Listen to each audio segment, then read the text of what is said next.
నమస్తే, welcome to our voice. నేను journalist నవత.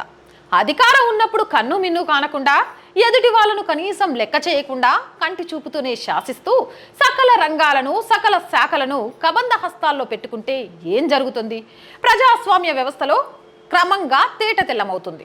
ఓవైపు ఇబ్బడి ముబ్బడిగా ఆస్తులు పెంచుకోవడం, మరోవైపు నియంతృత్వ పాలనతో ప్రజల ఆస్తులను ప్రభుత్వ వ్యవస్థలను సొంత జాగీరులా తమ గడీలుగా మలుచుకోవడం, అధికారం తమకే శాశ్వతం అనేలా వ్యవహరించడం ఏ స్థాయికి తీసుకెళ్తుందో, ఎలాంటి అనుభవాలను రుచి చూపిస్తుందో రాష్ట్రంలో కొద్ది నెలలుగా కనిపిస్తోంది. ముఖ్యంగా భారత రాష్ట్ర సమితిగా మారిన ఒకప్పటి ఉద్యమ పార్టీ తెలంగాణ రాష్ట్ర సమితి అగ్రనేతల పరిస్థితి ఇప్పుడు పెనంలోంచి పొయ్యిలో పడినట్లుగా తయారైంది.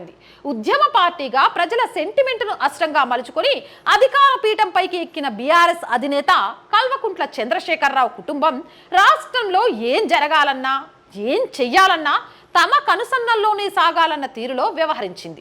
అలా 10 ఏళ్ల నియంతృత్వ పాలనకు మొన్నటి అసెంబ్లీ ఎన్నికల్లో తెలంగాణ ప్రజలు చరమగీతం పాడారు. కాంగ్రెస్ పార్టీకి అధికార పీఠం అప్పగించారు. కాంగ్రెస్ పార్టీ అధికారంలోకి వచ్చినప్పటి నుంచి గత 10 ఏళ్ల పాలన దుర్మార్గాలను, అవినీతి అక్రమాలను బయటపెడుతూ వస్తోంది. సంపాదనే ధ్యేయంగా, కమిషన్లే లక్ష్యంగా బీఆర్ఎస్ ప్రభుత్వం తీసుకున్న నిర్ణయాలు, అనుయాయులకు కట్టబెట్టిన సర్కారు సొమ్ము, ఇలాంటి వివరాలన్నీ బయటకు లాగుతోంది. దీంతో కేసీఆర్ కుటుంబం ఉక్కిరి బిక్కిరవుతుంది. ఇన్నాళ్ళు రాజభోగాలు అనుభవించిన కుటుంబ సభ్యులు ఏ రోజు ఏ కుంభకోణంలో బయటపడుతుందో, ఏ కేసు నమోదవుతుందో అన్న భయాందోళనతో కాలం వెల్లదీస్తున్నారు. ఇటు ప్రభుత్వానికి, అటు కమిషన్లకు, మరోవైపు న్యాయస్థానాలకు ఏమని వివరణ ఇచ్చుకోవాలో ఆలోచనలోనే కకలావికలమైపోతున్నారు. ఇక ఒకవైపు నుంచి వెంటాడుతున్న నోటీసులు, మరోవైపు కష్టాల మీద కష్టాలు. అసెంబ్లీ ఎన్నికల తర్వాత కల్వకుంట్ల కుటుంబానికి అనేక కష్టాలు మొదలయ్యాయి. 10 ఏళ్లు అధికారాన్ని కోల్పోవడం, కేసీఆర్ బాత్రూంలో జారిపడడం వరుసగా జరిగాయి.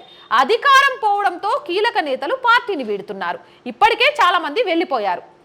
ఇక కేసీఆర్ కూతురు కవిత మద్యం అక్రమ వ్యవహారంలో జైలు పాలయ్యారు. ఇటీవల లోక్సభ ఎన్నికల్లో గులాబీ పార్టీ తన చరిత్రలో ఎరుగని పరాజయాన్ని చవిచూసింది. Phone tapping, Kaleshwaram project scam, ED దాడులు, గొర్రెల కొనుగోళ్లు అక్రమాలు అంటూ రేవంత్ రెడ్డి ప్రభుత్వం అక్రమాలను బయటకు తీస్తోంది. ఈ నేపథ్యంలో గులాబీ బాస్ తనయుడు సిరిసిల్ల ఎమ్మెల్యే తారక రామారావుకు ఊహించని షాక్ తగిలింది. తాజాగా తెలంగాణ హైకోర్టు నోటీసులు జారీ చేసింది. కేటీఆర్ ఎన్నికలను సవాల్ చేస్తూ సిరిసిల్ల కాంగ్రెస్ అభ్యర్థి కేకే మహేందర్ రెడ్డి, లక్సిటి శ్రీనివాసులు వేరువేరుగా పిటిషన్లు దాఖలు చేయగా, కేటీఆర్తో పాటు ఎన్నికల అధికారులకు, సిరిసిల్ల ఆర్ఓలకు న్యాయస్థానం నోటీసులు జారీ చేసింది. తెలంగాణ హైకోర్టు ఎన్నికల నామినేషన్ అఫిడవిట్లో కేటీఆర్ చూపించిన లెక్కలు తప్పుగా ఉన్నాయన్నది ప్రత్యర్థుల అభ్యంతరం. అఫిడవిట్లో ఆయన తన ఆస్తుల వివరాలు సరిగ్గా పొందుపరచలేదని ఆ పిటిషన్లో ఎత్తి చూపారు. కేటీఆర్ కుమారుడు హిమాన్షు పేరుతో ఆస్తులు ఎలా వచ్చాయి అంటూ పిటిషనర్లు హైకోర్టును ఆశ్రయించారు. ఎన్నికల సమయంలో మైనర్గా ఉన్న కుమారుడు పేరుపైన 36 ఎకరాల భూమి ఉన్నాయని, దానికోసం దాదాపు ₹1 కోటి ఖర్చు చేశాడని, ఆ డబ్బంతా ఎక్కడిది అనే వివరాలను తెలపాలని పిటిషనర్లు దావాలో తెలిపారు. కేటీఆర్ తన కొడుకు హిమాన్షు పేరుతో ఆస్తులు కూడబెట్టినట్టుగా ఆరోపణలు ఉన్నాయి. ప్రస్తుతం కేటీఆర్ ఫామ్ హౌస్ కూడా కొడుకు పేరు మీదే ఉందని సమాచారం. కొడుకు పేరు మీద విదేశాల్లో కూడా ఆస్తులు ఉన్నట్లు తెలుస్తోంది. తన భార్య, మైనర్ కూతురు మాత్రమే తనపై ఆధారపడి ఉన్నారని, కొడుకు హిమాన్షు తనపై ఆధారపడి లేడని కేటీఆర్ ఎన్నికల సమయంలో పేర్కొన్నారు. ఈ విషయాన్ని హైలైట్ చేస్తూ కాంగ్రెస్ ఎమ్మెల్యే అభ్యర్థి కేకే మహేందర్ రెడ్డి, లెగిశెట్టి శ్రీనివాస్ విడివిడిగా హైకోర్టులో పిటిషన్ వేశారు.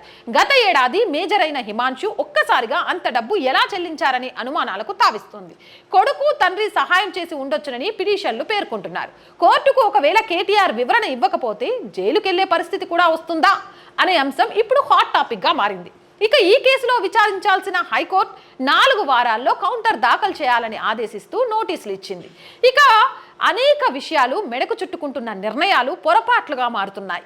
అనేక విధాన నిర్ణయాలలో అవినీతి అక్రమాలు జరిగాయనే ఆరోపణల మేరకు జ్యుడిషియల్ కమిషన్లు వెలికితీస్తున్న అంశాలు కేసీఆర్ కుటుంబానికే తగులుతున్నాయి. అధికారులు ప్రజాప్రతినిధులను బాధ్యులు చేసి విచారిస్తున్నా చివరకు ఆ నిర్ణయాల వెనుక ఉన్నది కేసీఆర్ కుటుంబం అనే రహస్యాలు బయటపడుతున్నాయి. ముఖ్యంగా కాళేశ్వరం ప్రాజెక్టులో అంతు లేకుండా సాగిన అవినీతి, కమిషన్లు వంటి అంశాలను కూడా ప్రాధాన్యతని ప్రాజెక్ట్ నిర్మాణ నాణ్యత విషయంలో చూపలేదని కఠోర వాస్తవాలు బయటకు వస్తున్నాయి. ఇక దీని మీద పీసీ ఘోష్ నేతృత్వంలోని న్యాయ విచారణ సంఘం విచారణ చేస్తోంది. గొర్రెల స్కామ్ లోను దాదాపు 1000 కోట్ల అక్రమాలు జరిగాయన్న ఆరోపణలు సిఐడి విచారణ కొనసాగుతోంది. విద్యుత్ కొనుగోలు ఒప్పందాల్లోని అక్రమాలపై జస్టిస్ నరసింహారెడ్డి కమిషన్ విచారణ చేస్తోంది. అధికారంలో ఉన్నప్పుడు నియంతృత్వంగా వ్యవహరించిన కేసీఆర్ కుటుంబానికి ప్రభుత్వం మారగానే చిక్కులు ఎదురవుతున్నాయి. అధికారం కోల్పోయిన తర్వాత పార్లమెంటు ఎన్నికల్లో గట్టి పోటీ ఇచ్చేందుకు ప్రయత్నించిన బీఆర్ఎస్ బోర్లా పడింది. ఒక్క సీటు కూడా సాధించలేకపోయింది. అసెంబ్లీ ఎన్నికల్లో గెలిపించుకున్న 39 మందిలో ఆ పార్టీ నుంచి వెళ్లిపోతున్న వారిని ఆపగలేని పరిస్థితికి వచ్చింది.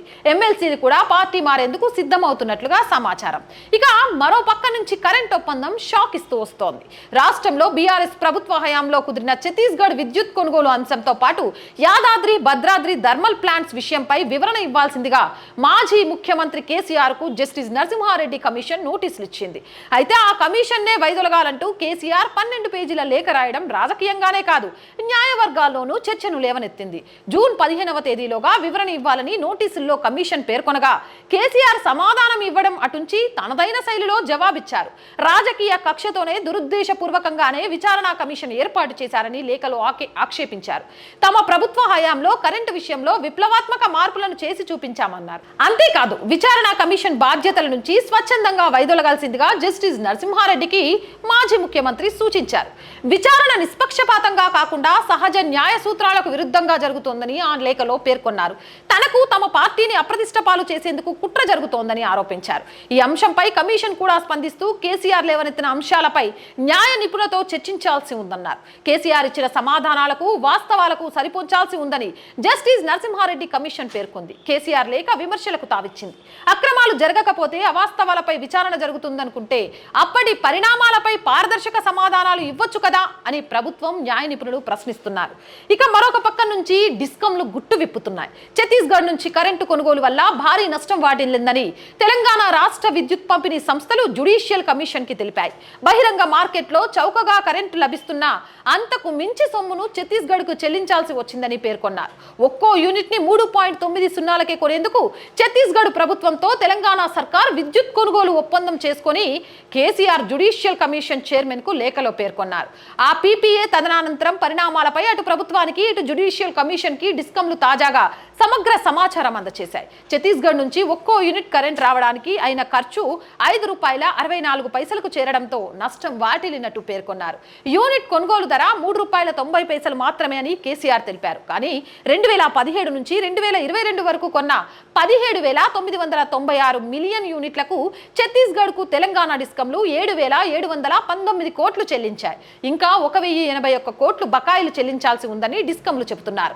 విద్యుత్ సరఫరా లైన్ ఛార్జీలు 1,362 కోట్లు దీనికి అదనం. ఇవన్నీ లెక్కేస్తే ఒక్కో యూనిట్ ఖర్చు ₹5.64 అయిందని డిస్కంలు వెల్లడించాయి. ఒప్పందం ప్రకారం ₹3.90 చొప్పున చెల్లించాల్సిన ధరతో పోలిస్తే దాదాపు 3,110 కోట్ల అదనపు భారం పడుతోందని తెలిపాయి.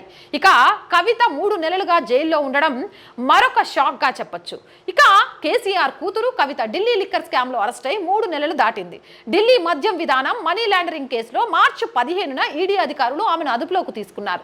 2 దఫాలుగా 10 రోజుల ఈడీ కస్టడీ అనంతరం మార్చి 26న ఢిల్లీలోని Rouse Avenue court judicial custody విధించింది. 14 రోజులకు ఒకసారి కవిత జ్యుడిషియల్ కస్టడీని కోర్టు పొడిగిస్తూ వచ్చింది. తీహార్ జైల్లో జ్యుడిషియల్ కస్టడీలో ఉండగానే ఏప్రిల్ 11న కవితను సిబిఐ అధికారులు అరెస్ట్ చేశారు. ఇక 3 రోజుల సిబిఐ కస్టడీ అనంతరం సిబిఐ కేసులోనూ Rouse Avenue court Kavitha judicial కస్టడీని విధించింది. ఆ కేసులో judicial custody Rouse Avenue court May 20 వరకు పొడిగించింది. కోర్టు అనుమతితో జైల్లో పలు పుస్తకాలను చదువుతూ ధ్యానం, ఆధ్యాత్మిక చింతనతో కవిత గడుపుతున్నారు. లిక్కర్ కేసులో ఈడీ సిబిఐల అరెస్టులను సవాల్ చేస్తూ బెయిల్ ఇవ్వాలని కవిత దాఖలు చేసిన మధ్యంతర రెగ్యులర్ బెయిల్ పిటిషన్లను ఇప్పటికే రౌజ్ అవెన్యూ కోర్టు తిరస్కరించింది. ఇలా వరుసపెట్టి చిక్కులు ఎదురవటం కల్వకుంట్ల ఫ్యామిలీని ఉక్కిరిబిక్కిరి చేస్తోంది. చివరికి కుటుంబ సభ్యులందరూ జైలుకు వెళ్ళక తప్పని పరిస్థితులు దాపరించాయని విచారణ సంస్థలు న్యాయ కమిషన్లతో పెట్టుకొని వివాదాలను మరింత జటిలం చేసుకుంటున్నారని రాజకీయ విశ్లేషకులు అంటున్నారు. మరి మీరేమంటారు? కామెంట్ సెక్షన్లో పెట్టేయండి. మోర్ వీడియోస్ కోసం మన ఛానల్ వెంటనే సబ్స్క్రైబ్ చేయండి. ప్రతిరోజు చెప్తుంది ఏదైనా సరే జాతీయవాదంతో పాటు ప్రభుత్వానికి ప్రజలకి వారధిగా నిలవాలంటే ఆర్ వాయిస్ మన ఛానల్ ఎప్పుడు ముందుంటుంది. ప్రతి వీడియోని చూస్తున్నారు, సబ్స్క్రైబ్ చేయడం మర్చిపోతున్నారు. రోజు రోజుకి సబ్స్క్రైబర్స్ సంఖ్య తగ్గిపోతుంది. సో ప్లీజ్ వీడియో చూస్తున్న ప్రతి ఒక్కరు కూడా ఛానల్ని సబ్స్క్రైబ్ చేయండి. అండ్ కొత్త వాళ్ళు మన ఛానల్ని చూడాలి అనుకుంటే మీరు ఎన్ని లైకులు చేస్తే మన వీడియో అంత షేర్ అయ్యి కొత్త వాళ్ళ దగ్గరికి కూడా వెళ్తుంది. సో దాని కోసమని కంపల్సరీ లైక్ చేయడం మర్చిపోకండి. మీ చుట్టూ ఉన్న వాళ్ళతో కూడా ఛానల్ని సబ్స్క్రైబ్ చేయించండి. అండ్ మన ఛానల్ ఆర్థికంగా ఇంకా ముందుకు వెళ్ళలేదు, ఇప్పుడిప్పుడే మొదలైన ఛానల్ కాబట్టి ఆర్థికంగా ప్రతి ఒక్కరి చేయూత ఈ ఛానల్కి అవసరం. కొంత ఎక్విప్మెంట్తో పాటు ఒక చిన్న రెంటెడ్ బేస్ ఆఫీసు అండ్ కొంత స్టాఫ్ను కూడా రిక్రూట్ చేసుకోవాలి. అప్పుడు ఇంకా మంచి మంచి విషయాల్ని నేను ఎక్కడో కొంత లేట్ అవుతున్నాను, ఇంకా స్పీడ్గా అందిస్తే బాగుండు అనిపించినా తగినంత వసతులు లేక అందించలేకపోతున్నాను. అలాంటివి జరగకుండా ఉండాలి అంటే మన ఛానల్ బ్రేక్ ఈవెన్ సాధించేదాకా మీ అందరూ ఆర్థికంగా సహాయం చేయాల్సిన అవసరం కూడా ఉంది. So please support our channel. Support చేయాలి అనుకుంటే సబ్స్క్రిప్షన్ పక్కనే జాయిన్ అనే ఆప్షన్ కనిపిస్తుంది. 1 to 5 లెవెల్స్ ఉంటాయి, లేదా స్క్రీన్ మీద గూగుల్ పే, ఫోన్పేతో పాటు అకౌంట్ డీటెయిల్స్ కూడా ఉంటాయి. ఎలా అయినా మీరు మన ఛానల్కి సపోర్ట్ చేయొచ్చు. మీరు సపోర్ట్ చేసే ప్రతి రూపాయి కూడా మన ఛానల్ డెవలప్మెంట్ కోసమే యూజ్ చేస్తాము. మంచి మంచి అంశాలని మీ ముందుకు తీసుకొస్తామని మాటిస్తున్నాం. అంతేకాదు వ్యాపార ప్రకటనల కోసం కూడా మన ఛానల్ని సంప్రదించవచ్చు. దాని ద్వారా మీ వ్యాపారాన్ని విస్తరించుకోవచ్చు, మరోపక్క మన ఛానల్కి ఆర్థికంగా సహాయం చేయొచ్చు. దానికోసం 8328500576 నెంబర్కి సంప్రదించండి. So please support our channel, subscribe our channel. Jai Bharat.